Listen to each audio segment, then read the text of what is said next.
Hey, GLP-1 plus sides community. Before we jump into the podcast, please take the time to leave us a 5-star review on whatever audio platform you're listening to the podcast on. Share your story and how the podcast has helped you. This will help us get referred up in the audio platform so that we can reach more people that need our help, our support, and guidance from our doctors. Help us get loud and change things. Are you interested in understanding GLP-1 medications like Ozempic, Wegovy, or Mounjaro? Then join us on the Plus Sides, Cracking the Obesity Code, the groundbreaking podcast helping people change their lives one episode at a time. The Plus Sides podcast is a disruptor. We're breaking down barriers, smashing stereotypes, and sharing inspiring stories that'll leave you feeling informed and empowered. Join us every week to learn from doctors who are specialists around GLP-1 medications like Ozempic, Wegovy, or Mounjaro. They'll provide you with science and facts to validate these incredible stories. But that's not all. We'll also bring you the voices of the GLP-1 Mounjaro TikTok community, real people who face the challenges of obesity-related diseases and disorders and discovered the incredible plus sides of GLP-1 medications. Our episodes are filled with heartwarming stories, laughter, and moments of triumph. You'll connect with our amazing community members who are reclaiming their health and experiencing their fullest lives. Are you ready to embark on a journey of discovery and empowerment? Tune in to the Plus Sides, Cracking the Obesity Code, and together we'll change the narrative around obesity and end the stigma. Subscribe now on YouTube or your favorite podcast platform and join our incredible community. Let's celebrate the plus sides of life together because every story deserves to be heard. Every life deserves to shine, and everyone deserves access to expert knowledge and medication. The Plus Sides Podcast. You're not alone. It's not your fault. Hey everyone, before we dive in, I really want to share something personal with you. About, I want to say like 8 to 10 months ago, after losing 100 pounds on GLP-1s and keeping it off for a long time, I started regaining out of nowhere, and I was terrified. But I also started having hot flashes and bouts of crying and snacky cravings and waking up at 3 a.m. unable to go back to sleep. It turns out I was in perimenopause. So I started hormone replacement therapy, which is also called HRT, through a telehealth called Winona that specializes in this. And it changed everything. And now I'm sleeping better. And my hot flashes are all but gone, thank God. And I feel like myself again. And it turns out that you can actually start perimenopause as early as 35. And well, I'm 46 and she's here.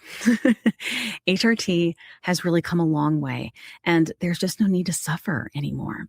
So if you're like this and you're in the same boat, you can check out buywinona.com and you can use the link in our link tree to save some money. Want the fastest working GLP-1? For half the price, Ro now offers FDA-approved weight loss injections cheaper. With results you can see faster. Lose 15% of your weight with the formula from Eli Lilly that hits not one, but 2 hormones to curb hunger and nausea. Weight loss faster. Confidence higher. Price cheaper. See if you qualify at ro.co/TV. Welcome. Hey, welcome. Podcast. How you doing here? Oh, hey, girl. Hey. Hey. Listen, you look like you're not at home. Where's the office? I don't see prints behind you. I don't see recording equipment. No DJ equipment, no records. No records. No. I am in the great state of Nebraska. Oh yeah. Yeah. For a training. Where they call it Mounjaro? Where they call it Mounjaro. Oh yeah. So, Nebraska's accent is not that thick. You get like the fur and the So is it Mounjaro? Like, you go up further north to South Dakota. It's really, yeah. Why did that make me laugh so hard? Further north. You go further north. Yeah. Nebraska gets kind of like this Ohio. Yeah, I'm not doing it any justice. Nebraska. Fancy people in Omaha. Okay. All right. Anyway. Get it together, Kim.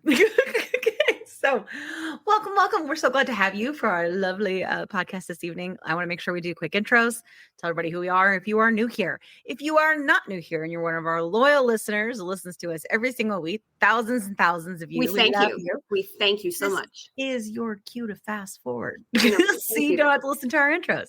But thank you. This is the Plus Sides Podcast. and we are an education and advocacy podcast, and we focus on educating around the disease really of obesity, type 2 diabetes, and really any kind of metabolic disorder. We focus on giving you all the information you need so you can advocate for your health and so you have community, because these are chronic diseases, right? There's no cure for them. We only have treatments, and we're going to need each other. So we're trying to make sure that you always have a place to come back to whenever you just feel that kind of obsessed and you just want to come and hang out with us. And I'm here for it. Nerd out and all that, you know? I'm here for it. Yep. Yeah, me too. And my name's Kim. I'm an obesity care advocate. And I'm so glad to have you here. And I have been on these medicines for over 3 years. I lost 110 pounds. And since perimenopause, I kind of bounce around within a 10, 20 pound radius. That it sucks. By the way, if anybody didn't tell you, perimenopause sucks. But luckily, Kat went through it first, or started going through it first. What's your guinea So pig? she helped me, and now my weight's starting to stabilize again. I'm feeling a lot better. Your face looks smaller. Yeah, because but you know what's crazy, Kat, is I've lost maybe 10 of the 20 that I gained, right? And I've been exercising, but I haven't changed that much. And I'm just like shrinking, like inches. This is a really good topic that I brought up that we can talk with our doctor about. We can talk to the doctor about that. Like, what's up with that? I hope it's in the questions. If not, you're in charge. Because I'll forget. All right. Tell us who you are. Tell me what you do, Kat. I am Kat Carter. I do plus size fitness, right? I am still in a big body. I've lost about 80 to 90 pounds. I have not stood on the scale for a little while, but I know I have been finally moving the scale down as well after being on HRT. But I started the Mounjaros. That's the only the Tirzeps that I've been on since 2022. We're OGs in this community. Yeah. OGs. And we're summer 22.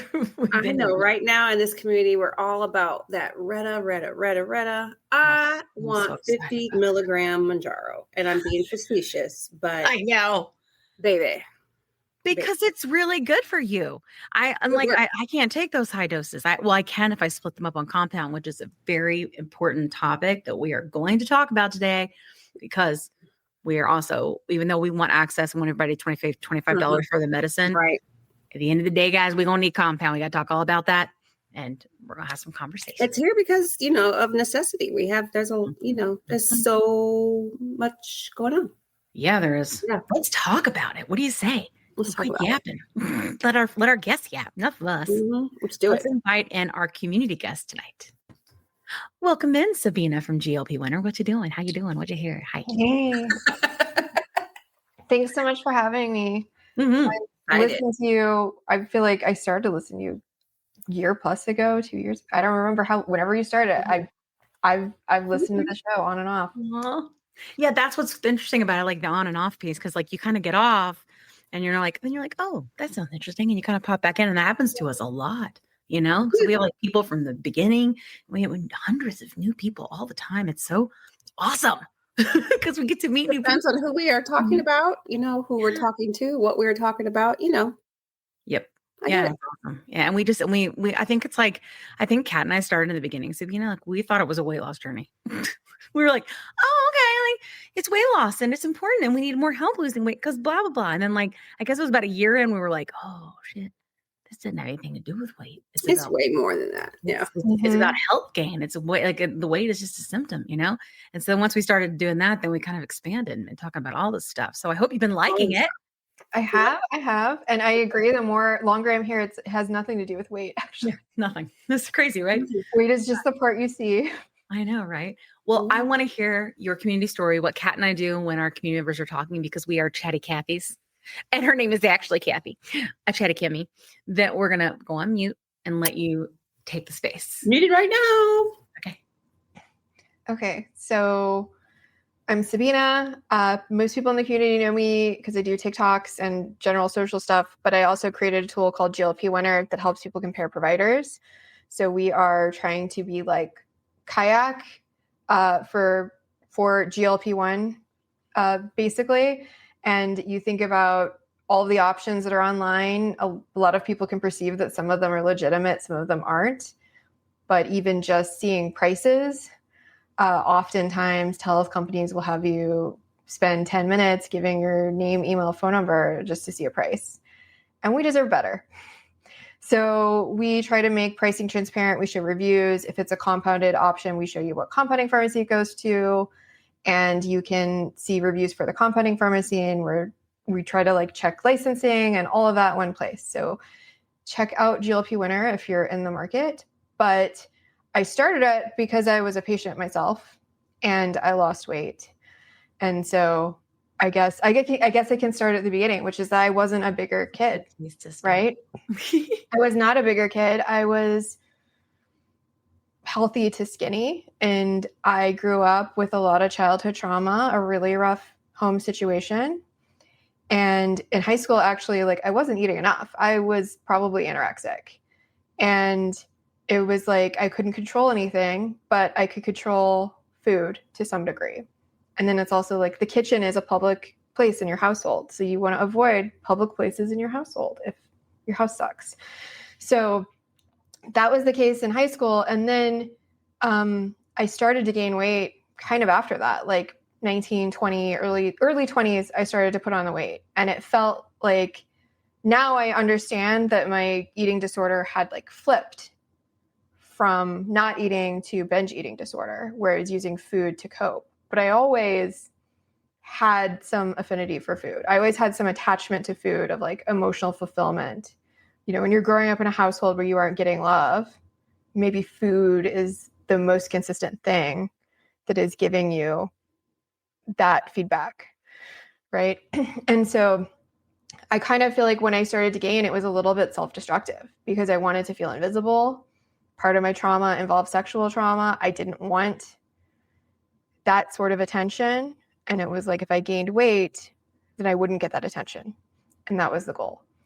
So I gained a bunch of weight in my 20s. I lost probably 40 pounds very slowly, not super effectively. And then I gained almost all of it back. At my highest, I was around 220. And I lost all the weight using keto in my late 20s, early 30s, and kept it off for 5 years. And I was like, I did it.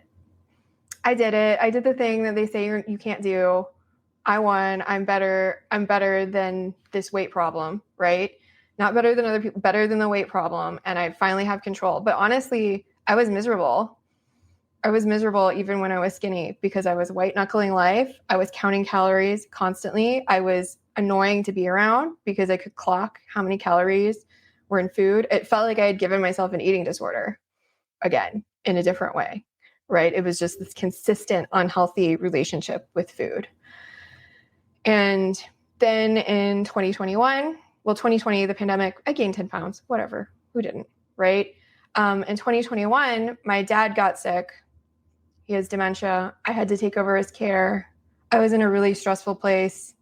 And that's when I gained all the weight back. When suddenly the most important thing in my life wasn't keeping the weight off, and I had to suddenly be responsible for someone else, that's when I gained it all back. And, you know, I lost it again, but using a GLP-1. I'd done the research and I decided, hey, these medications seem amazing. But at the time I was not employed and they're expensive. So I was like, well, let me try for 5 months to see if I can lose. You know, let me like I lost in the past. Let me try. So for 5 months, I counted every calorie. I did everything that I'd worked before. I couldn't do keto anymore because I had a medication that made it so I couldn't do keto. And I lost maybe like 10 pounds of bloat in the first month, and I did not lose past that for 5 months. I was like, something has changed with my body. And now that I'm in the community, I know this happens to many people. Like they actually count calories, they actually do everything right. And it's like the weight doesn't want to leave. And so I ended up getting on a GLP-1. I was on Semaglutide for 5 months, prepping. I got married in the middle of that. And I calculated how much I thought weight I would lose by looking at TikToks of people talking about how much weight they lost. I was within 1 pound for my wedding. And I kind of knew what my body was like at different weights because I yo-yo so much. So I nailed that. And then I stalled out after a certain point. I could not go up on dose because I just get really bad nausea. I get really bad side effects. The side effects were not trivial. And when I was trying to go from 5 to 0.75, I went from maybe throwing up once a month because I have side effects and that's real, to throwing up 3 times a week. And I was like, this doesn't work. Right. So whenever I hear the criticism of compounding that customized dosing isn't important for people, it can totally be the difference between being able to get treatment or not. Because I stayed on 0.5 for a while. I didn't actually customize my dose back then. And I just stopped losing and started gaining weight after a certain point. And then eventually I got on tirzepatide and it was like, oh, this is the best. It just worked for me. It was like 3 or 4 months and then I was done. So all in all, I've lost around 60 pounds again, and I've been in maintenance for almost 1.5 years.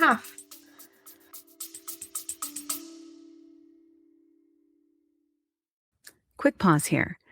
I've had moments on my GLP-1 journey where insurance changes or rising costs force me to look for a new provider. And honestly, that process can feel very overwhelming.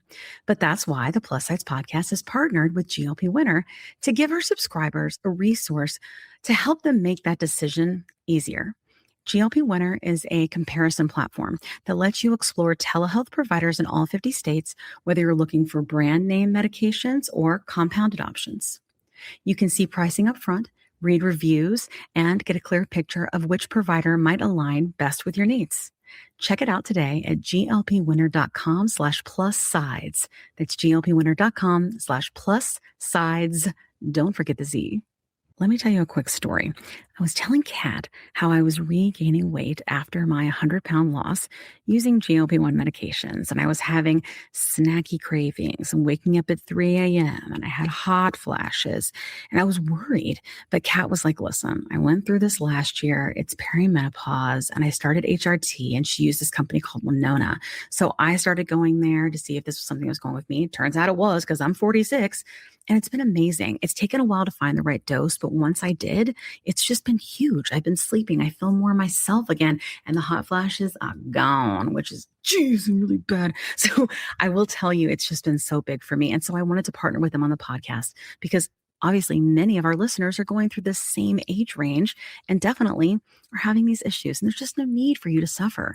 So if you go to the link that's in our link tree, you can click on that and save money. If you go there and you meet all the criteria, and this might be something for you to try. So I just want to make sure you had this great resource because it's just been such a big difference for me and Kat. Again, you can go to the link in our link tree and get what you need.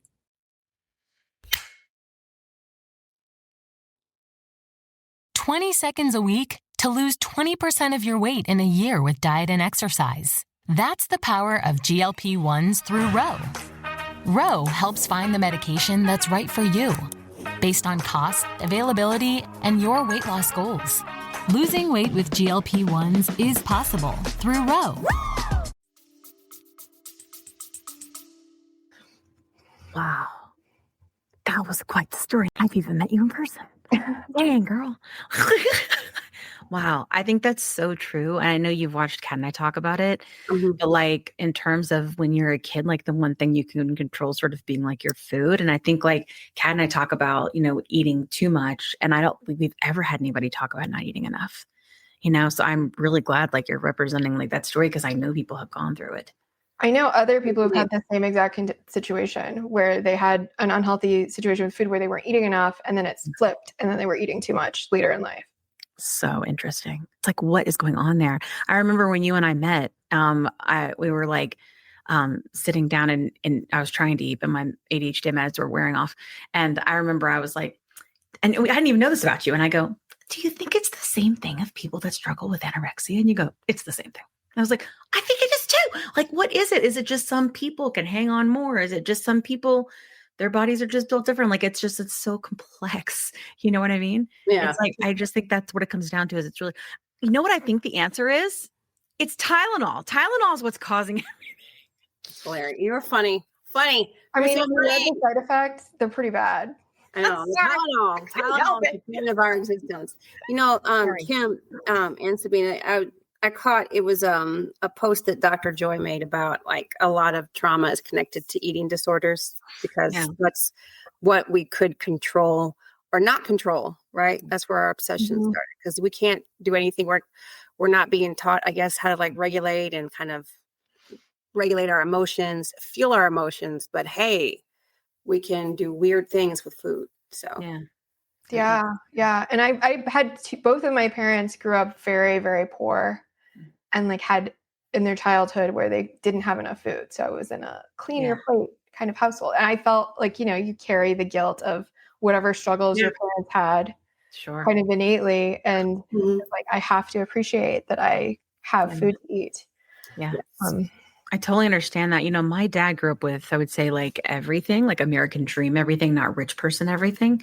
And then my mom was, on welfare and food stamps. And she used to talk about, like, our whole lives would talk about, listen, like, I was lucky if I could have a tomato sandwich. I usually was having a mayonnaise sandwich because that's what they had. And so she definitely sort of instilled that in me too. Like, you need to be thankful for every freaking morsel, right? And it's not like I'm saying, I tell her all the time, I don't blame you for this. Like, this is clearly very complex, but I think like that piece of when I would put food on a plate, feeling like I was committed to it. Does that make sense? Like, I would be like, it's on the plate and I have to finish it, because if not, then it's wasteful, and wasteful is bad. And then I would sort of associate like all of those like moral things with the food. Yeah.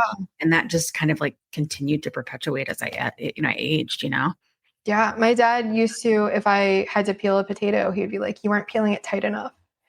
That's food we could be eating. Because that's how he grew up. He grew up caring if he was peeling the potato too tight or too aggressively, and he's getting those nutrients in the skin. We just ate the skins. But yeah, I totally get it. I don't eat the skins. I like a baked potato. I'm just going to say, I'm clearly hungry. Like, I like a baked potato. I like potato skins and stuff, but I don't like when people make mashed potatoes and they put skins in. I'm like, you're just lazy. Peel those skins off. But now I have a different perspective because I didn't think about the waste. See? There's a lot of nutrients in the skin. So, Yeah. Well, that's awesome. I think like, one thing I wanted to understand a little bit more is sort of about like if it's okay, if you're open to it. I think okay.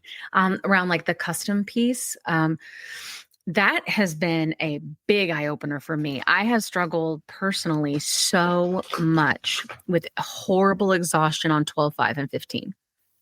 And it turns out I can take 12, 5 and I can take 15, but I have to take it a couple days apart. But I can take and I can get to the higher dose where my food noise is controlled and, my blood sugar is good and all that things.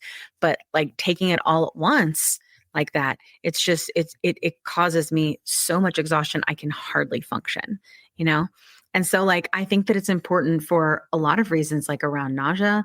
I think around any of the other ones. I mean, I know, Kat, did you ever have exhaustion on this? Because I feel like a lot of people. Maybe I did. I don't, but I'm always tired anyway. Like I don't know if I'm always tired. You know what it is? I could take a nap whenever. True. Like, I'm ready, and that was before and after. So I don't know. Yeah. I do think it's important, though. I would love, if you're open to it, for you to talk about your advocacy work. Yeah. So I do content on access, really. And sometimes like comparing providers, like I review providers and stuff. And so last week I was in Washington, DC with compounders to talk about having improvements for compounding. And so there's a few things with that. First of all, they have a bill about shortages. If you remember when we had the shortage end here and people didn't know if they were going to lose their medication or access to their medication, or if it was going to be able to be customized. It was a really crazy, anxious time for all of us. Yes. And so it's some guardrails around the shortage, because with the shortage and there was litigation, I went to the hearing and I read all the cases. Basically, the FDA, to determine if the medication is in shortage or not, they used the Eli Lilly and Novo Nordisk numbers. They didn't use other data sources because they felt like the manufacturer was the master of their data. And one of the things in the bill that I wanted to do is to, first of all, give, a 180 days grace period after the shortage ends, but also you have to take into account feedback from doctors, patients, retail pharmacies, because it was out of shortage. And I spoke to patients who waited a year to get their medication, to get their prescription filled at a local pharmacy. I spoke to many patients who started on a higher dose because the lowest dose wasn't available. I just think that has a lot more risk than is necessary. Yes. Yeah. And then, what I heard from pharmacies, both like retail pharmacies and compounding pharmacies, is when they went to the wholesaler website to order, yeah, it was there, it was in stock, but they could order like 1 box or 3 box. And to fulfill orders, a pharmacy might need to order 100 or 1,000 boxes. So it's hard to say where the shortage is today. I've heard that it's still hard to order that, but the reality is that our health system is so complex that there's also situations like Walgreens not always carrying it because of PBMs, and that actually makes it, what can happen is it can make it so that a retail pharmacy, it's unprofitable for them to carry these medications. They're so expensive. If somebody gets a rebate and the pharmacy still paid as if it was going to sell it for $1,000 and they didn't, then carrying those medications is just a risk for them to lose money. Yeah. But then they want to carry it, not necessarily because they want to offer it to patients, but because they want patients to get all of their meds with them. So like, it's like, not, if a pharmacy doesn't have it, right, then it's like, well, someone's going to be like, well, I know I can always get my Mounjaro at Kroger pharmacy, for example. No dibs at Kroger. I'm just saying, like, they do not sponsor me. I'm open, but they don't. But they're I'm such a host sometimes. We're open. We're open. But if they do, right, then people are like, well, I'm just might as well get all my things while I'm there. Like back in the day, Sabina, did you follow me back in my days of all of my like speculation around like Walmart and all that? Yes, but I don't refresh my memory. So okay, speculation about Walmart. Gosh, that was like I'm telling you, I grew my whole platform by just telling people, here's what I think's going on, and then I would go, I know nothing, and I would put like, I am not a professional, I don't know what I'm talking about, like all over the place, and I'm like, but here's what I think. Here's the thing. I'm pretty sure most of it's worked out that I was right the way it worked out. But when the coupon first turned off for Mounjaro, people were losing access, right? What I mean by turn off the first time, because there's 2 times, right? One, it pulled back. It was allowed for everyone you didn't have to have type 2 diabetes at the time. And then they decided to pull back because there's starting to become a shortage. I'm sure there were other reasons too. They're playing 4D chess, but they pulled back on it. And so we were all in the community, and I'm just kind of seeing everybody freaking out. And I'm like, God, this seems like startup. So my background's in tech startup. So I was like, this is so like try and buy. And then I just started making videos about it. Like, here's what I think's happening. And then I started to be able to like, see people on TikTok and like where people were getting it and they were posting about it, because there wasn't a ton of us, right? There really wasn't at this time. And I started noticing like a lot of people were getting it filled at Walmart, and I was like, oh God, that's a strategic alliance. That's a strategic partnership. They're going to continue to offer and offer that coupon and let them use the OG coupon there until it runs out. And that is exactly what happened. That's exactly what they did. So everybody started going to Walmart. Why? Walmart knew, right? They get all those people in, they're going to get all their meds, they're going to get their groceries, right? Like it is a play for money. It's all a money grab, just like you said, like, it really is. So I think that and then that's why I think a lot of the we've seen obviously a lot of troubles with the pharmacies, like that are the mom and pop pharmacies, right? That's where I get mine. You know, so and it's great when they'll give it to you and ship it to you and stuff, because they just want your business. And I think that that's how they use it. I think it's like a marketing tool, because just like you said, they ain't making much from it, if anything, Yeah. I always made the analogy because it was. That's a rare analogy. Kim did the startup analogy, and I always likened it to New Jack City, and that's it. Cookie and getting them hooked on crack. Oh my gosh, somebody did Carter, and that's it. Yep. Someone did comment on an old video where you made that joke, and they were like, that wasn't very nice. And I'm like, it was a long time ago. We know more now. Like, my joke about New Jack City? Yes, they thought we were being like meansies, but they just don't know us, but we weren't being meansies. It was just a joke, like Idiocracy, the movie. It's like that. Well, it is, because I liken like those pharmaceutical companies. But that's what it was like serious drug dealers. They are. They hook you. And I think that's the thing, is like, there are medicines that can help you, and they're great and all the things, but then there are life-changing medicines, right? Like, or life-saving medicines. And to pull that back is shitty. Like, it just is. Like, it's really bad. And that's what was happening. And we were seeing our community just like devastated, right? Like, and people weren't like, I can't go back because I can't gain the weight back. People were like, I can't go back to living like my brain was. I used to have people DM me that were like, I'd rather, and I'm just going to say, it's YouTube, we can die than go back like I was. And that's because it was that's how we were so hooked. Yes. Yeah. Because they were sick. That's what it comes down to, in my opinion. We're sick people that need medicine. We deserve medicine. We should get medicine, and we've got to find a way to like make that happen. You just can't just yank it out. Yeah. Anyway, Yeah. we're gonna go on a tangent, and Tangent. That's okay. That's always what the first half of the episode is like. I'm not gonna do that. We're gonna stay focused. Yeah. All right, focused. That's not my strength, but that's okay. We can. Okay. So, Sabina, I want to make sure that from that perspective, you feel like you've covered anything that you wanted to say. And we ain't go anywhere, so you can say whatever. I just want to make sure I give you the space. What at my advocacy work? Yeah, like anything you want to talk about. Like, I want to make sure we give you the space. I don't know that there's anything, although I will mention, I forgot to mention this. I got a diagnosis of idiopathic intracranial hypertension. Let me say that nicer. I got a diagnosis of idiopathic intracranial hypertension, which is headaches, in my case, a lot of like vertigo, motion sickness type stuff. Yeah. And it's more common in women of fertile ages who are overweight. Wow. And there's a strong correlation to that and vision loss. Wow. And so that was one of the motivators of like, I should really lose the weight. Yeah. Even though I didn't have a lot of the other more common comorbidities necessarily. Yeah. So I mentioned that because it's a little bit rare. No, I think that's really interesting. I feel like that's what one of our friends had that's been on the show before. I think so. She had something similar. And I think too, like a lot of times we talk about weight when we're younger.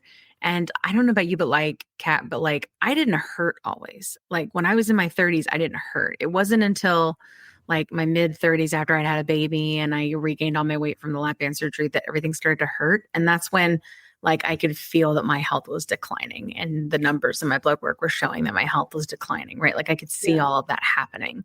But I feel like you kind of go a long time and you think that it's okay. Like I'm just in a big body and it's okay. And you want to get to like a place of like acceptance and stuff. So you can like, not be miserable and live in this society, and then it starts to hurt.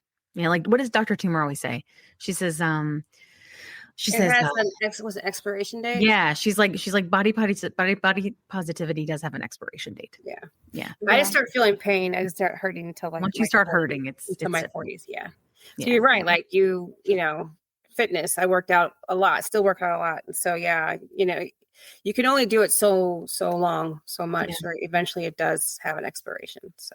Yeah. What was really interesting for me, it was the first time I lost 60 pounds. I didn't consider myself to be in pain. Right. I was like, I'm young, I'm healthy. Yeah. And when I lost the weight, I was like, oh, I actually was in constant pain. I did not realize it. Wow. And there were some interesting things like I don't wear heels now, but if I wanted to wear heels, 30 minutes, 45 minutes, I'm in agony. Oh, for sure. Right. Yeah. And then I lost all the weight and I was like, oh, I can wear heels for like a day, like hours. Yeah. Okay. It's not ideal. It's not the most comfortable shit, but it's fine because I had so much less weight on my feet. Yeah. But I didn't even realize, like I was like, I'm not in pain until I lost weight and I saw what less inflammation and less weight, everything was doing to my body. And I was like, I was actually in pain constantly. That's so interesting. I think that inflammation in general and how much pain that causes is such an important topic. And I think that we should discuss why that happens and how GLP-1s treat this inflammation and this pain and obesity with an endocrinologist. What do you think? Me too. Dr. Patil, how are you? Wait, I'm going to try to say it. Dr. Patil, what do we say? Sisodia. Yeah. Did you do it? It was close? It was close. Okay. As long as you don't sing me like Phil Collins' Susu Studio, I am solid. That's how I was remembering it. So I just go by Dr. Patil. My entire staff knows. Dr. Somebody calls and asks for Dr. Sisodia. It's my husband because he's the only one. Thank you guys thank you all for having me. I'm so excited to be here. We're so glad to have you. Yeah, I started following you on TikTok. I can't remember. I want to say some perimenopause stuff kind of popped up. And that's what it was for me. Yeah. And I knew I was going to invite you to be on the show. And I was like, and I knew I was going to invite Sabina. And I was like, I like this one. She's got a good vibe. She's smart. She's like, yeah. So you were handpicked by everyone in this room. We're so glad to have you, y'all. I'm excited to be here. And it's, it's been interesting because perimenopause has really become kind of a shift in my work over the last few years. And a lot of it has to do with my own personal journey. So for for all of our listeners, a little bit about my background. I'm an endocrinologist.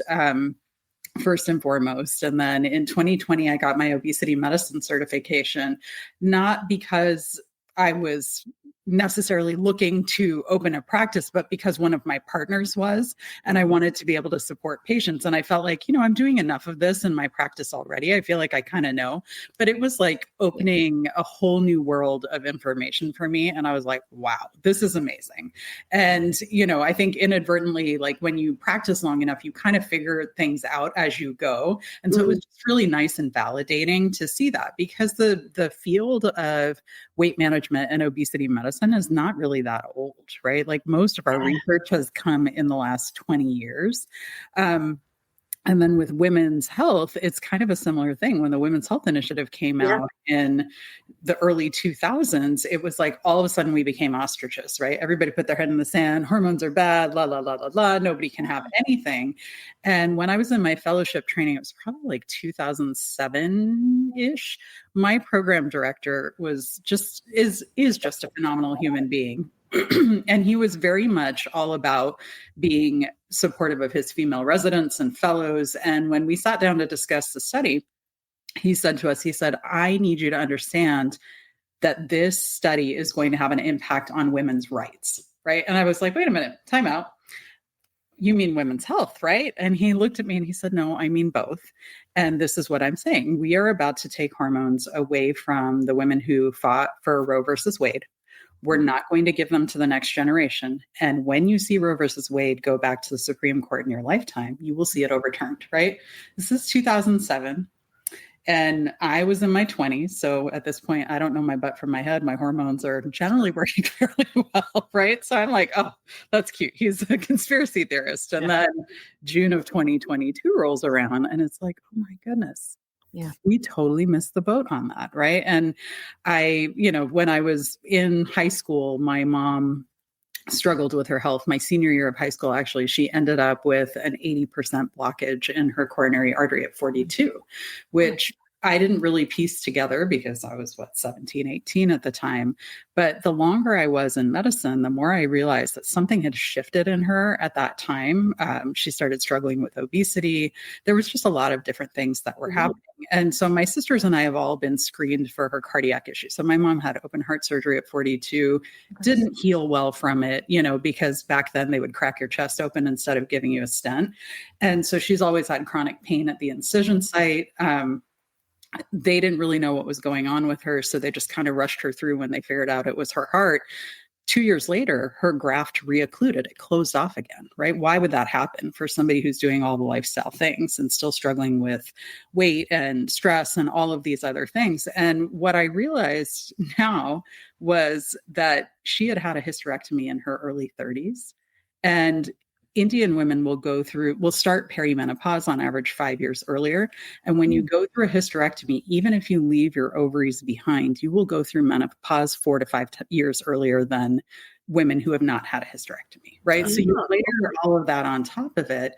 And that she's an immigrant woman in this country. She does not really have the tools to navigate what the healthcare system looks like. I just think she didn't get the help that she needed, right? And I wasn't really positive about it until last year when I started to hit perimenopause. And my mom ended up in all of this workup over the years. We found out that she had an elevated cholesterol particle that was genetic called lipoprotein (a).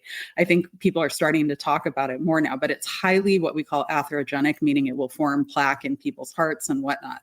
And so I have been on my own weight loss journey. I'm as much a patient as I am a physician. I have never been a small person. And, I think my sisters are teeny tiny, and I don't even think I was that small when I was born, right? So I've always been comfortable with that. But as you get older, I was listening to the stories you all were sharing, right? Like about your body feeling different and your body starting to hurt.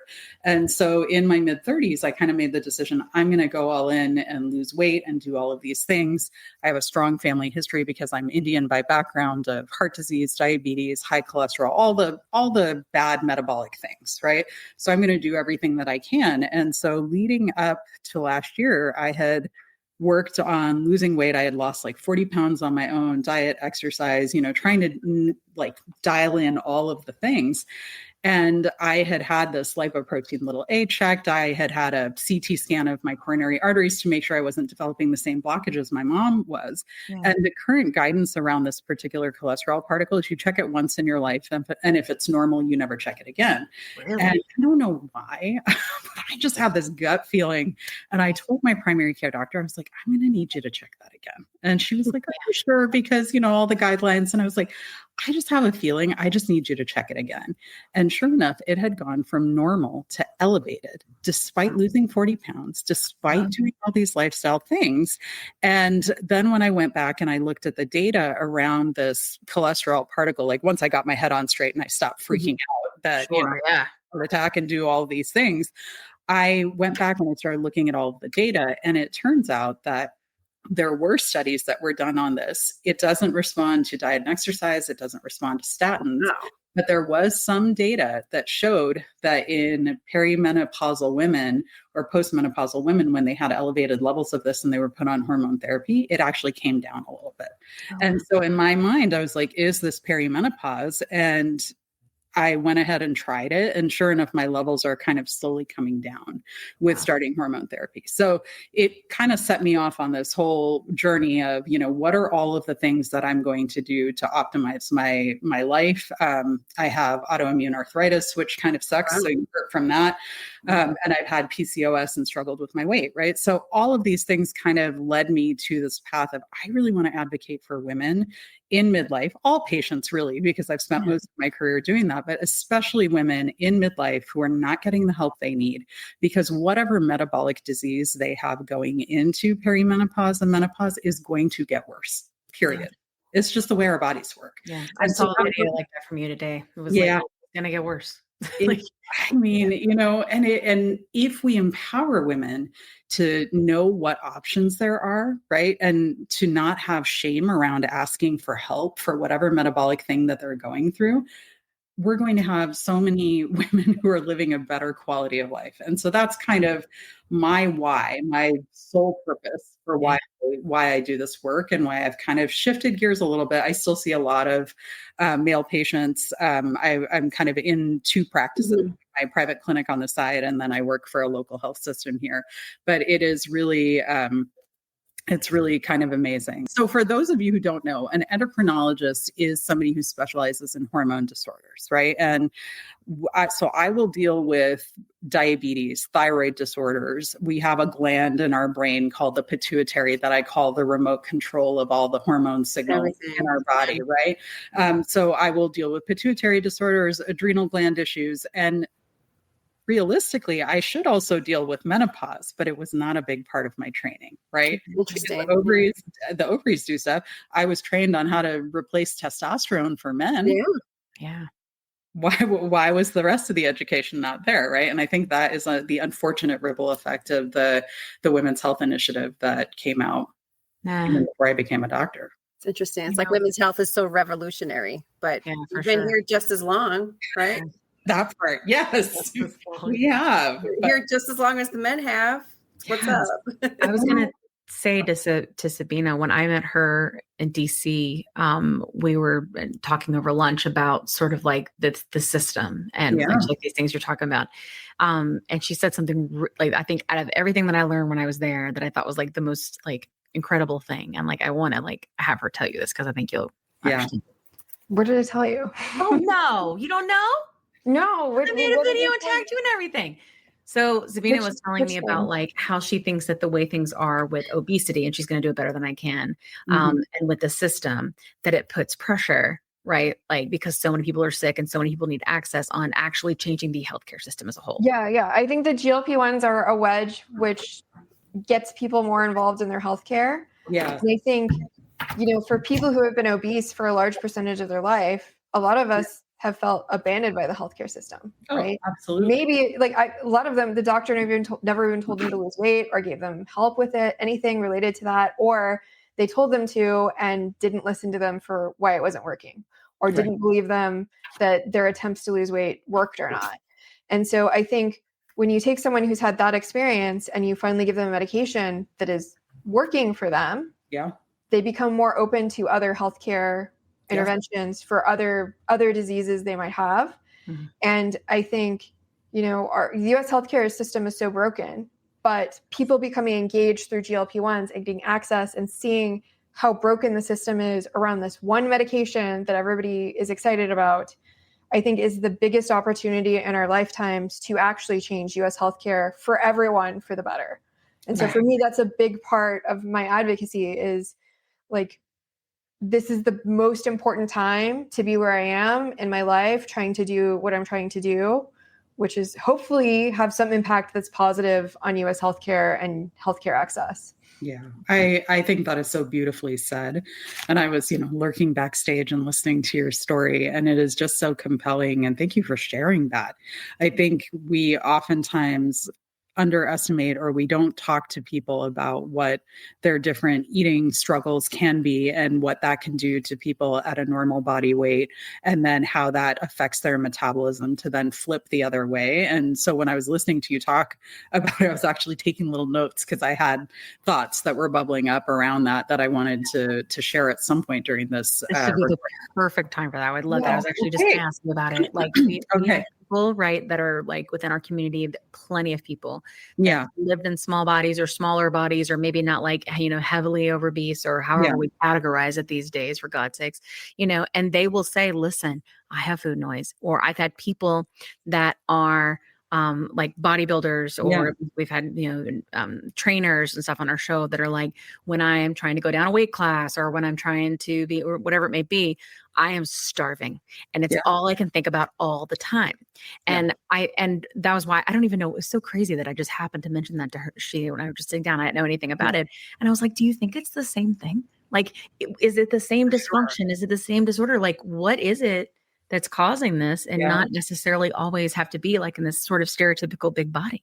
Yeah. It's, it's such an interesting topic to me, because in the Southeast Asian community, a lot of us, our ancestors, not us, I grew up very privileged here, but a lot of our ancestors dealt with famine and with, like we talk about in Ireland, there was like the potato famine. The same thing happened in Southeast Asia. And basically people genetically evolved to be extremely efficient with their calories, right? So I think when somebody goes through a restrictive eating pattern, they are inducing that same thing. And what that does in terms of your genetics, like which genes that turns on, I'm not really sure. I think we probably need more research on that. But we have like really interesting decades and decades of documented history on the fact that these populations that have undergone famine will become very efficient. And then you get this concept of what we call, and I hate this term, skinny fat, but it means normal BMI overall, but a lot of central adiposity or central visceral fat, like lots of fat tissue in the middle, which a lot of which is inside the abdominal cavity and creating that inflammatory response that we end up seeing cause diabetes and insulin resistance. And then it just kind of balloons from there. It's easier to gain weight from there. And so I think that there's something that happens in that fasting or famine state that triggers those genes. Which genes they are, I don't know. I think it's but I see it more frequently than anything else. And even for myself, like when I was younger, I think I did like not keto, but like there were so many fad diets when we were growing up, right? My friends and I were going to Miami, so we called it South Beach for South Beach, which sounds so stupid now when you say but everybody was doing it. I remember South Beach. But we were going to South Beach. So we were like, we'll just do this and we'll be ready and whatever. But it was, you end up in these like restrictive eating patterns. And I wonder whether we were actually getting enough calories and what the lack of carbs actually did to our muscles' ability to recover. And we know now that our muscles are really what maintain or determine what our basal metabolic rate is. So like what calories you're going to burn just sitting there on a couch. But how do those things change your body and your body's response to be able to handle things? I think we still have a ton of research to do on that, but it's fascinating to me because I feel like I had somewhat of a similar experience. Like I've never been a tiny petite person, but I felt like I didn't really struggle with my weight until probably like the stress of residency hit. And then when you're up all night and those cortisol spikes hit and then everything just kind of like tumbles out of control, then it became really hard, right? Before that, it was not quite as hard. I could do what I needed to do. And then I look at my Southeast Asian genes and I'm like, oh God, trained from the corner. About when you talk about like famine and Southeast Asian genes, there's been a lot of studies on native populations here in the U.S. about the same, with the obesity rates, just physically that they're hanging on to more weight than what we would say is average. So I agree. Hey, Plus Siders, we're so glad that you were able to tune in for part 1 of the episode. Part 2 will be posted next week. We look forward to seeing you then. Have a great week. And remember, you're not alone. It's not your fault. Let me tell you a quick story. I was telling Kat how I was regaining weight after my 100-pound loss using GLP-1 medications, and I was having snacky cravings and waking up at 3 a.m., and I had hot flashes, and I was worried.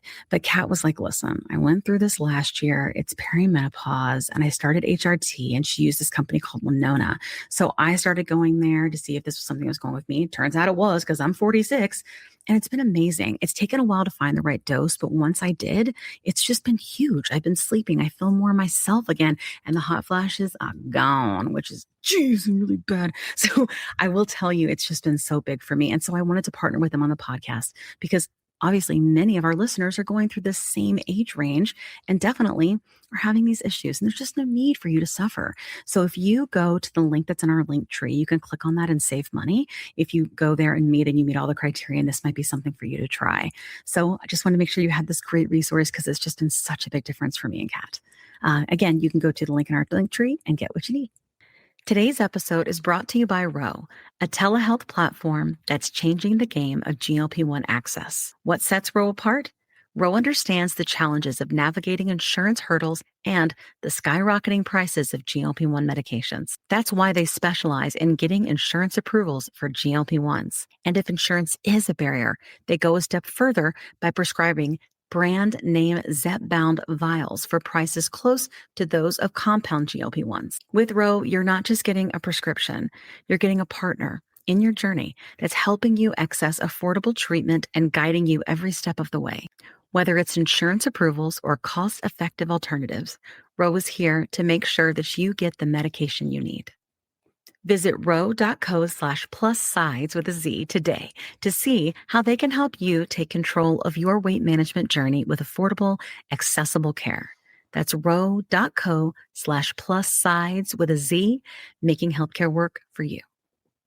Check out the link in our show notes for more details. Are you interested in understanding GLP-1 medications like Ozempic, Wegovy, or Mounjaro?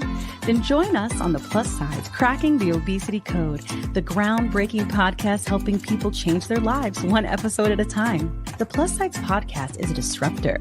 We're breaking down barriers, smashing stereotypes, and sharing inspiring stories that'll leave you feeling informed and empowered. Join us every week to learn from doctors who are specialists around GLP-1 medications like Ozempic, Wegovy, or Mounjaro. They'll provide you with science and facts to validate these incredible stories. But that's not all. We'll also bring you the voices of the GLP-1 Mounjaro TikTok community, real people who face the challenges of obesity-related diseases and disorders and discovered the incredible plus sides of GLP-1 medications. Our episodes are filled with heartwarming stories, laughter, and moments of triumph. You'll connect with our amazing community members who are reclaiming their health and experiencing their fullest lives. Are you ready to embark on a journey of discovery and empowerment? Tune in to the Plus Sides, Cracking the Obesity Code, and together we'll change the narrative around obesity and end the stigma. Subscribe now on YouTube or your favorite podcast platform and join our incredible community. Let's celebrate the plus sides of life together because every story deserves to be heard. Every life deserves to shine, and everyone deserves access to expert knowledge and medication. The Plus Sides Podcast. You're not alone. It's not your fault.